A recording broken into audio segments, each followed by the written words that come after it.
বাংলাদেশ এবং ভারতের সম্পর্ক কখনোই শুধু দুই প্রতিবেশী দেশের মধ্যে সীমাবদ্ধ ছিল না। এটি ছিল ক্ষমতার ভারসাম্য, কৌশলগত হিসাব, অর্থনৈতিক নির্ভরতা এবং রাজনৈতিক প্রভাবের এক জটিল সমীকরণ।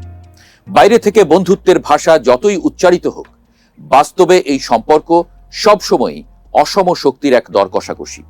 আর আজকে নতুন রাজনৈতিক বাস্তবতায় দাঁড়িয়ে প্রশ্নটা আবার সামনে এসেছে, ঢাকা কি সত্যি সম্মান মর্যাদার সম্পর্ক পাচ্ছে, নাকি দিল্লি এখনো বাংলাদেশকে কেবল নিজের স্বার্থের পরিসরে দেখছে?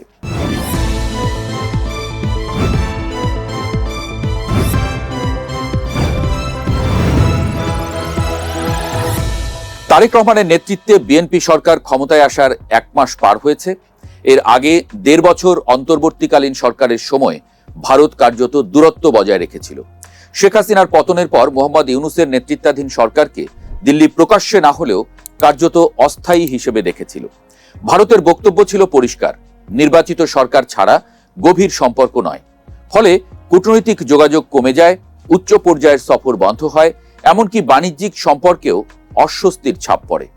কিন্তু এখানে একটি গুরুত্বপূর্ণ প্রশ্ন উঠে আসে, ভারত কি সত্যিই গণতন্ত্র নিয়ে উদ্বিগ্ন ছিল, নাকি নিজের পছন্দের রাজনৈতিক বাস্তবতা হারানোর কারণে দূরত্ব তৈরি করেছিল? কারণ একই সময়ে শেখ হাসিনা এবং তার দলের বহু নেতাকর্মী ভারতে আশ্রয় পাওয়ার ঘটনাটি বাংলাদেশের জনমনে গভীর প্রতিক্রিয়া সৃষ্টি করে। অনেকের চোখে এটি ছিল সরাসরি রাজনৈতিক পক্ষ নেওয়া। প্রতিবেশী দেশে নিরপেক্ষ থাকার বদলে দিল্লি যেন একটি নির্দিষ্ট শক্তিকে রক্ষা করছে, এমন ধারণা দ্রুত ছড়িয়ে পড়ে। এরপর আসে ক্রিকেট কূটনীতির সংকট। মুস্তাফিজুর রহমানকে ঘিরে আইপিএল এবং আন্তর্জাতিক টুর্নামেন্ট নিয়ে যে বিতর্ক তৈরি হয়, তা কেবল খেলাধুলার ইস্যু ছিল না, এটি প্রতীক হয়ে দাঁড়ায় রাজনৈতিক টানাপোড়েনের। ক্রিকেট, যা দুই দেশের জনগণের আবেগের জায়গা, সেটি যখন রাজনৈতিক সংকেত বহন করতে শুরু করে, তখন বোঝা যায় সম্পর্কের ভেতরে কতটা চাপ জমে আছে। নতুন নির্বাচন, আন্তর্জাতিক স্বীকৃতি পাওয়ার পর পরিস্থিতি বদলানোর ইঙ্গিত আসে।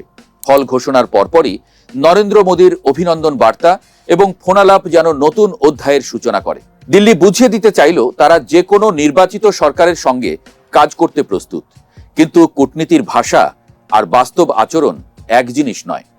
আজকের বাস্তবতা হলো, ভারত বাংলাদেশের সঙ্গে সম্পর্ককে সবসময় একটি কৌশলগত সম্পদ হিসেবে দেখে। বিশেষ করে ভারতের উত্তর পূর্বাঞ্চলের জন্য বাংলাদেশের ভৌগোলিক অবস্থান অত্যন্ত গুরুত্বপূর্ণ। ট্রানজিট, রেল সংযোগ, বন্দর ব্যবহার সবকিছুই ভারতের অর্থনীতি এবং নিরাপত্তার জন্য বিশাল সুবিধা তৈরি করে। কিন্তু প্রশ্ন হচ্ছে, একই মাত্রায় কি বাংলাদেশ লাভবান হয়েছে? বাংলাদেশের অনেক বিশ্লেষকের মতে সম্পর্কের ভারসাম্য এখানে ভেঙে যায়। ভারত সংযোগ চায়, বাজার চায়, নিরাপত্তা সহযোগিতা চায়, কিন্তু পানি বন্টন, সীমান্ত হত্যা, বাণিজ্য বৈষম্য কিংবা ভিসা নীতিতে সমান উদারতা দেখা যায় না। ফলাফল হিসেবে বাংলাদেশের জনগণের মধ্যে একটি ধারণা শক্তিশালী হয়েছে, দিল্লি বন্ধুত্বের ভাষা ব্যবহার করলেও সিদ্ধান্ত নেয় কেবল নিজের স্বার্থ দেখে। এই প্রেক্ষাপটে আগামী কয়েক মাস অত্যন্ত গুরুত্বপূর্ণ। প্রথম বড় সংকেত হবে ভিসা নীতি। একসময় ভারত ছিল বাংলাদেশিদের প্রধান গন্তব্য, চিকিৎসা, শিক্ষা, ব্যবসা, পর্যটন সবকিছুর জন্য। কিন্তু ভিসা কার্যক্রম বন্ধ হয়ে যাওয়া শুধু প্রশাসনিক সিদ্ধান্ত ছিল না, এটি ছিল রাজনৈতিক বার্তা। এখন যদি ধীরে ধীরে ভিসা স্বাভাবিক হয়, তাহলে বোঝা যাবে দিল্লির সম্পর্ক পুনর্গঠনে আগ্রহী। আর যদি বিলম্ব হয়, তাহলে তা হবে চাপ ধরে রাখার কৌশল। দ্বিতীয় সংকেত আসবে কূটনৈতিক সফর থেকে। নতুন প্রধানমন্ত্রী তার প্রথম বিদেশ সফরে কোথায় যান, সেটি শুধু প্রোটোকল নয়, এটি পররাষ্ট্র নীতির ঘোষণা। যদি দিল্লি অগ্রাধিকার পায়, তাহলে বোঝা যাবে সম্পর্ক পুনরুদ্ধারের চেষ্টা চলছে। কিন্তু অন্য শক্তিগুলোর দিকে ঝুঁকলে সেটি হবে বহুমুখী কূটনীতির ইঙ্গিত, যা ভারতের একক প্রভাব কমাতে পারে। তৃতীয় সংকেত লুকিয়ে আছে ক্রিকেটে। ভারতীয় দলের বাংলাদেশ সফর যদি বাস্তবায়িত হয়, তাহলে সেটি রাজনৈতিক বরফ গলার দৃশ্যমান প্রতীক হবে। কারণ দক্ষিণ এশিয়ায় ক্রিকেট কখনোই শুধু খেলা নয়, এটি জনমতের কূটনীতি। চতুর্থ বিষয় হলো কানেক্টিভিটি প্রকল্প। আগরতলা আখাউড়া রেল সংযোগ ভারতের জন্য গেম চেঞ্জার হিসেবে বিবেচিত। ভারতের উত্তর পূর্বাঞ্চল বাংলাদেশের ভেতর দিয়ে সহজ যোগাযোগ পাবে। কিন্তু বাংলাদেশের জনগণ এখন প্রশ্ন তুলছে, এই প্রকল্পগুলো কি পারস্পরিক সুবিধা দিচ্ছে, নাকি একতরফাভাবে ভারতের অর্থনৈতিক স্বার্থ পূরণ করছে? নতুন সরকার যদি এসব প্রকল্প পুনর্মূল্যায়ন করে, সেটি হবে সম্পর্কের নতুন বাস্তবতার সূচনা।